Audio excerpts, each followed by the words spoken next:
right, you degenerates. Since we got to do this, let's do it right.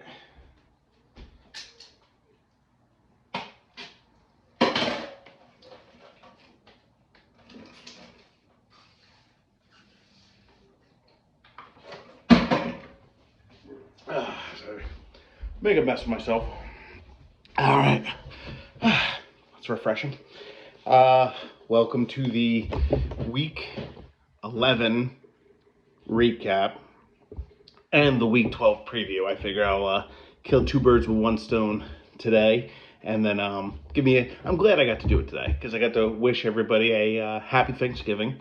So we have a Thanksgiving football on Thursday. We'll talk about that soon. And so I guess I'll talk about what I'm thankful for. What I'm thankful for is nobody on any of my fantasy teams. I am not thankful for any of them. Trey Lance, I took you in just about every league. Trash. Rashad Bateman, took you in just about every league. Trash. Kyle Pitts, my unicorn prince, he disappointed me, so I blame it a lot more on Mariota and Arthur Smith, but still disappointed. I had a couple good ones. Etienne, I got in a lot of leagues. Ken Walker, I got in a lot of leagues, and they didn't disappoint me. But I got Diggs in a couple leagues. Lamb has been meh. I should have went Diggs instead of Lamb in some of those leagues and the ones I had the option. But is what it is now. Yeah. So I'm not thankful for any of those. I am. Yeah. It is what it is. So. Anyway, on to the Week 11 recap. Myself and Kyle were the low scorers this week. Kyle has since gone MIA. I don't know. I'm going to add him and Tommy back to the chat before I post this video, and then we'll see. They might be gone again before this is even watched. So that is what it is.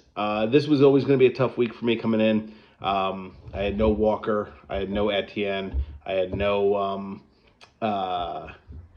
Christian Kirk, so it was always going to be a tough week for me. And I was hoping, being that I was playing Courtney, maybe I'd be able to sneak by, but it wasn't in the cards. I deserved to lose. 92 points is not a winning number, but I had a shot. I was up 14 going into last night, and all I needed was Kittle to just do what he did last week, 2 catches, 20 yards, and disappoint me in another league. And then, of course, he catches the long touchdown early on, which ties our game, makes it at 92-92, and then doesn't catch a pass for 2.5 full quarters after that. And I literally said to the screen, I said to Christy, I said, I'm just hoping for a tie at this point. I was like, they're up. I think they were up like 28 at that point, 28 or 21 late in the fourth quarter. And it's like, okay, why is Kittle and Ayuk and Debo and Garoppolo all still in the game? And then, of course, the long touchdown pass. It didn't matter. Just catching a pass was enough to beat me. But obviously taking it the distance put the nail in the coffin. So it is what it is. Congrats to Courtney. We'll talk about his standings in a little bit because the pancake gap is closing. On to Marcel, who did not have the high score of the week. We'll talk about that in a second. Marcel with a 160-112 victory over Larry. There was nothing Larry could have done that was on the bench for him. And Marcel could have even had a much bigger game. He actually benched Tony Pollard, who went off for like 36 or 40 points or something like that. What was the total? He had 36 points on the bench, and the guys he had in played well. Jacobs had 18, Taylor had 16, and he played Mooney in the flex with 12. But obviously he had Tony Pollard with a 26 spot on the bench, so it could have been an even bigger game. And that's with his quarterback giving him 9. Is what it is there. Moving on, we've got the high score of the week, which is Tommy McGrath at 161-142. Tough break for JJ. JJ had the 3rd most points in the league this week and takes the L. That was me 2 weeks ago. Sorry, JJ, when I had the 2nd most points in the league and took the L. Tough break. There was nothing on the bench for him. It was just Tommy threw up Kelsey, and Kelsey is the ultimate cheat code in fantasy football this year. Kelsey literally averages 8 points per game more than the next closest tight end, who's Mark Andrews, who has missed multiple games. So you literally go into every week with a positional advantage as Travis Kelsey. I mean, there's an argument to be made that he should have been the number one pick in fantasy. He's only a few points behind Stephon Diggs, where if Kelsey was a wide receiver, he would literally be wide receiver like 4. So you literally go into every week with a positional advantage with Travis Kelsey. I'd venture to say that barring maybe offseason moves, an argument could be made that Travis Kelsey should be a top 5 pick next year. Moving on, Justin and Marissa. Shame on you, Marissa.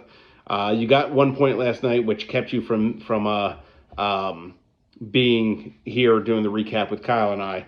But Marissa had the winning points. She lost by 13, and she left her 20-something point kicker on the bench.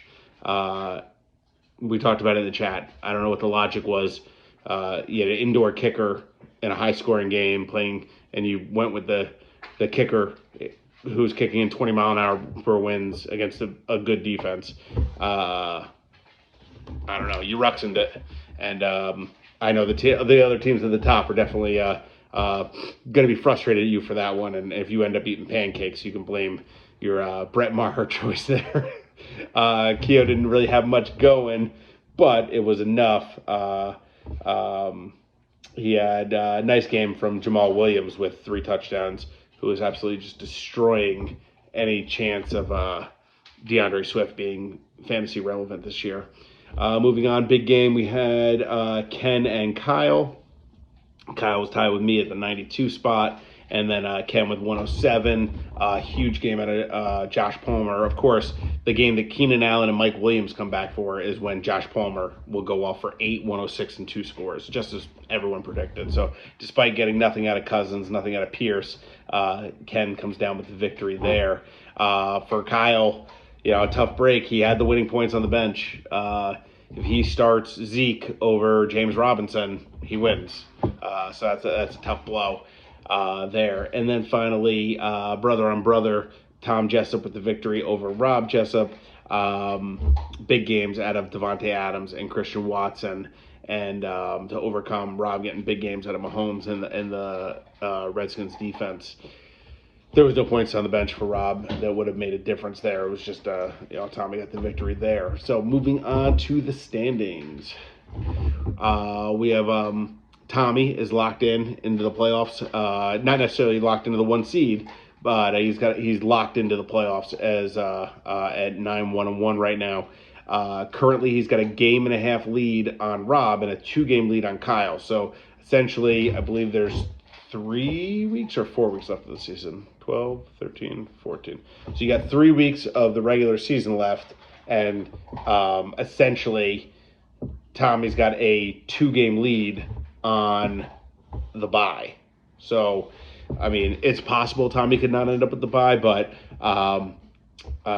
either Keogh or Kyle is going to have to pass him. And right now, Tommy is now the leading scorer in the league. He passed me this week in points to be the top team. Rob Jessup's the 2 seed right now with 7-2-2. He's got a 0.5 game lead on Kyle and Justin for the number 2 seed and the bye. At 3 and 4 are Kyle and Justin at 7-3-1. And then Ken comes in at number 5 at 7-4. I am the 6th seed and the final playoff seed right now at 6-5. JJ is at 5-6, and then we have a big drop in the percentage points. We'll go over those in a second. At Marcel at 4-7, Tom Jessup at 4-7, and then finally Marissa at 3-8, Larry 2-8-1, and Courtney at 2-9. We'll start at the bottom right now. Marissa, Larry, and Courtney are mathematically eliminated from the playoffs. They cannot make the playoffs. However, they obviously, as we've talked about many times, they still have something to play for, as they don't want to end up eating 24 hours worth of pancakes. Courtney currently is the pancake leader in the clubhouse. However, with his win this week, he's only half game behind Larry. So he's got a half game behind Larry. He's 1 game behind Marissa. And then it looks like both Marissa and Larry currently have a point advantage on him, but we'll see what happens when the games happen. Tom Jessup and Marcel are at 4-7. They both are still mathematically alive to make the playoffs. They're both at 2% chance to make the playoffs. So it's slim, but it's possible. On to JJ, the number 7 seed. He has got a 34% chance of making the playoffs. So 1 in 3 shot that JJ is going to make it. And then you reverse that, there's me with a 77% chance of making the playoffs, currently in at the moment. And then Ken is at 86%. And then from there up, Justin, Kyle, Rob are at 99%. So, I mean, it's possible they could miss out, but it's highly unlikely. And then Tommy, again, is locked in. Your playoffs as they stand right now would be Tommy at the 1 seed with a bye, playing the winner of Justin and Ken, and then Rob at the number 2 seed bye, playing the winner of Kyle and me. So that's what we're at the moment. And then moving on to this week's matchups, speaking of Kyle and I, let's find it. Week 12, one of the Week 12 matchups. Real quickly, I'll just give you a quick heads up about everyone, because last week we skipped over a couple because they didn't matter so much for the standings. This week, pretty much every game matters, whether it be a standing thing or it be pancake related. You got me and Kyle. Kyle's fighting to get a top seed, while I am fighting to make the playoffs. Everybody say hi, Christy.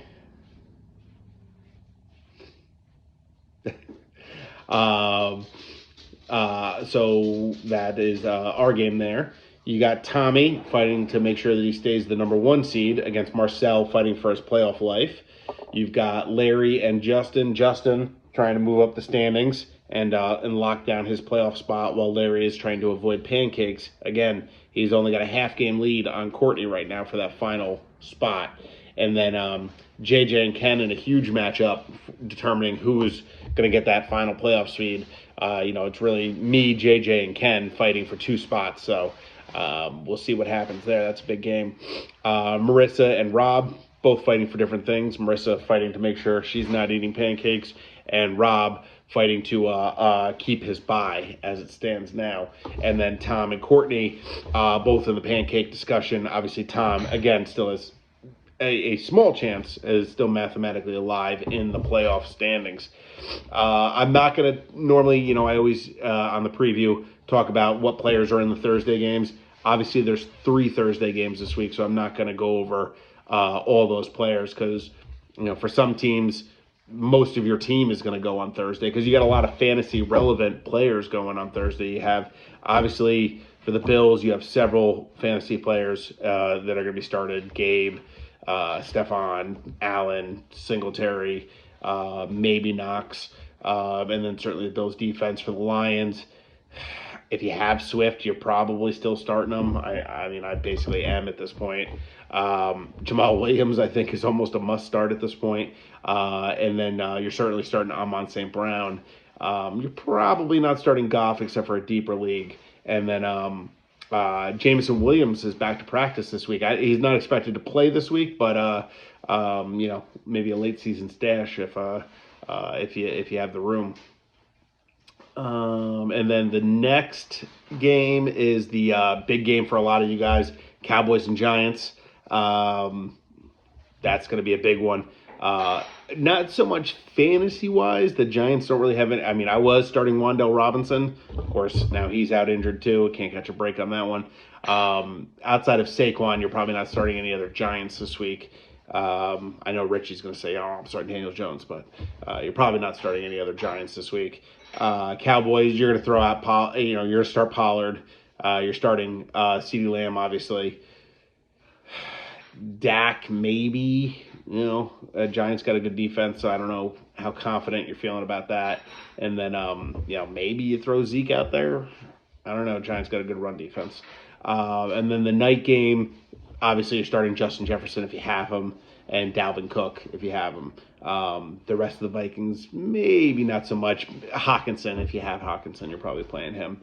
And then for the Patriots, who are you starting?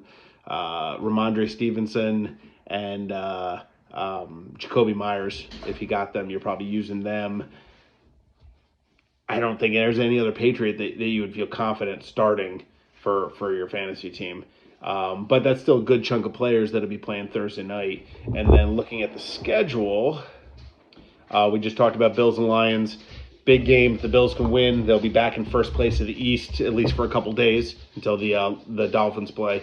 And unfortunately, the Dolphins are hosting the Texans off a bye, so they should definitely be winning that game. So that becomes an even more important game for the Bills to make sure they lock down and stay neck and neck with the Finns at the top of the division. Giants and Cowboys we addressed. Huge game. Everybody's going to be stressed on Thanksgiving, and hopefully most of us all end up happy. Obviously, not everybody can end up happy on the Giants-Cowboys game because either you Giants fans are going to be happy or Tommy's going to be happy. And then Patriots-Vikings, certainly JJ is going to be going hard for the Patriots. Unfortunately, sorry, JJ, I got to root for the Vikings in that game because you guys are only a game behind us in the standings. Moving on. Dolphins we just addressed. I would be shocked if they lose that game. They should beat a not very good Texas team competing for the number one pick. The Jets have a get-right game hosting the Bears. It's starting to sound like Fields is going to play, but it's obviously early in the week. It's only Tuesday. We'll see what happens there. If Fields doesn't play, the Jets have no excuse. I mean, they could literally have Zach Wilson not even throw a pass in the game, and they should still win that game.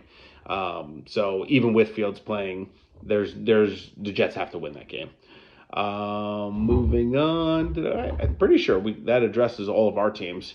Oh, what a terrible Monday night game this week. Steelers and Colts. That is this is the Monday night game where you tell your significant other, oh, let's skip the game tonight. Let's do a date night. Remember that. I'll skip Tuesday Night Football this week. We've got nothing going on at noon on Thursday, right? Making jokes. And even Sunday Night Football doesn't look that great this week. Eagles and Packers. I mean, watch it, but it's not that. Nothing to get crazy about. So yeah, that is your both Week 11 recap and your Week 12 preview. Happy Thanksgiving, everybody. Happy Turkey Day. Happy Turkey Day. Let's all continue to be miserable about fantasy football and real football and all that stuff. And, that's what makes this holiday great. Nothing to do with family.